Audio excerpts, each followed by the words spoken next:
अस्सलाम वालेकुम दोस्तों, कड़ालन उम्मीद है वहाँ सब ठीक हूंदा। तो दोस्तों अॼु की हिन वीडियोज़ में आऊं तव्हांखे ॿुधाईंदुसि त सिंध जे तमामु बहितरीन आर्टिस्ट, सिंध जे तमामु बहितरीन एक्टर, डायरेक्टर, राइटर मरहूम लाला अब्दुल हुसैन सारियो जे बारे में।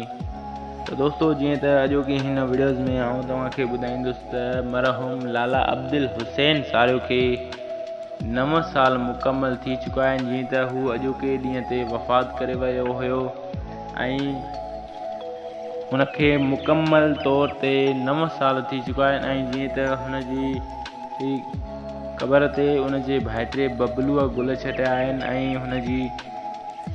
ऐं जीअं त हुनखे मुकम्मल तौर ते 9 साल थी चुका आहिनि। दोस्तों जीअं त आउं तव्हांखे ॿुधाईंदुसि त मरहूम लाला अब्दुल हुसैन सारियो खे कैंसर थी वई हुई ऐं हू कैंसर जे सबबु तौर फ़ौत थी चुको हुयो। ऐं जीअं त हुनजी काफ़ी माली मदद कई वई हुई। सिंध जे तमामु बहितरीन आर्टिस्ट असद कुरैशी हुनजी माली मदद कई हुई ऐं जीअं त हुनजी ज़िंदगी सफ़ा थोरी हुई। ऐं जीअं त हुनखे जेका कैंसर जी बीमारी हुई ऐं हुन कैंसर जी बीमारी हिनखे सफ़ा ख़तमु करे छॾियो हुयो। ऐं जीअं त हिन काफ़ी पंहिंजो इलाज बि करायो हुयो। मरहूम लाला अब्दुल हुसैन सारियो इंटरव्यू में इहो चयो हो त मूं पंहिंजी जेकी बि मिल्कियत हुई, ज़मीन हुई, जेको कुझु बि हुयो आउं खपाए चुको आहियां।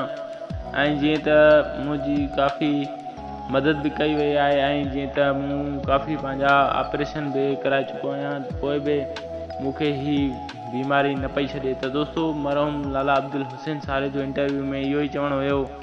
त दोस्तों जीअं त मरहूम लाला अब्दुल हुसैन सारियो नंढनि वॾनि जी दिलि में आहे ऐं जीअं त हुनजी जेका एक्टिंग हुई उहा तमामु बहितरीन हिनजी एक्टिंग हुई ऐं हिन काफ़ी एवार्ड बि पिणु हासिलु कया हुया हिन पंहिंजी एक्टिंग में। ऐं जीअं त हिन पंहिंजी फ़न जी दुनिया में जेका फिल्मूं कयूं हुयूं उहे हिन फिल्मूं कयूं हुयूं 100 खां मथे। ऐं ही जीअं त काफ़ी ड्रामा बि करे चुको हुयो, फिल्मूं बि करे चुको हुयो ऐं हिनखे जेको आसमान जी बुलंदियुनि ते पहुचाइण वारो हुयो ड्रामो, उन ड्रामे जो जेको नालो हुयो, उन ड्रामे जो नालो हुयो पत्थर दुनिया। दोस्तों हिनखे मरहूम लाला अब्दुल हुसैन सारियो खे उहो ड्रामो आसमान जी बुलंदियुनि ते पहुचाइण वारो हुयो ऐं उन ई ड्रामे लाला अब्दुल हुसैन सारियो खे तमामु घणो मशहूरु करे छॾियो हुयो। ऐं उहो ड्रामो जेको हुयो तमामु बहितरीनु हुयो। उहो लाड़काणे में ड्रामो रिकॉर्ड कयो वियो हुयो ऐं उनजो डायरेक्टर्स जेको हुयो उहो हुयो अज़ीज़ सांगी साहब ऐं हू तमामु बहितरीनु ड्रामो हुयो लाला अब्दुल हुसैन सारियो जो। ऐं जीअं त मरहूम लाला अब्दुल हुसैन सारियो पंहिंजी ज़िंदगी में तमामु बहितरीनु ड्रामो इहो कयो हुयो पत्थर दुनिया। ऐं हिन ड्रामे में तमामु बहितरीनु मरहूम लाला अब्दुल हुसैन सारियो किरदारु निभायो हुयो। ऐं दोस्तों आउं तव्हांखे इहो ॿुधाईंदुसि त मरहूम लाला अब्दुल हुसैन सारियो अॼु नंढनि वॾनि जी दिलनि में आहे ऐं अॼु जीअं त हुनजी 9 वर्सी आहे ऐं अॼोके ॾींहं ते हू वफ़ात करे चुको हुयो ऐं हुनखे हुनजी वफ़ात खे मुकम्मल तौर ते 9 साल थी चुका आहिनि। ऐं जीअं त हू तमामु बहितरीनु एक्टर्स हुयो ऐं हुन पंहिंजी फील्ड में तमामु घणियूं फिल्मूं ऐं ड्रामा बि पिणु कया हुया।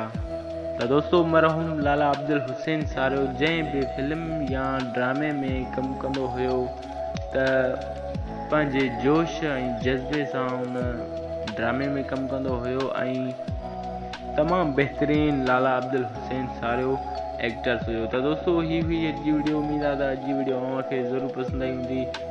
अहिड़ा ई ख़ूबसूरत वीडियोज़ ॾिसण जे लाइ असांजी वीडियोज़ खे लाइक कंदा, कमेंट्स कंदा ऐं सब्सक्राइब करणु न विसारींदा। सब्सक्राइब करे घंटीअ जे बटन ते लाज़मी क्लिक कंदा। ऐसी ताईं ॾींदा मोहम्मद यासीन खे इजाज़त।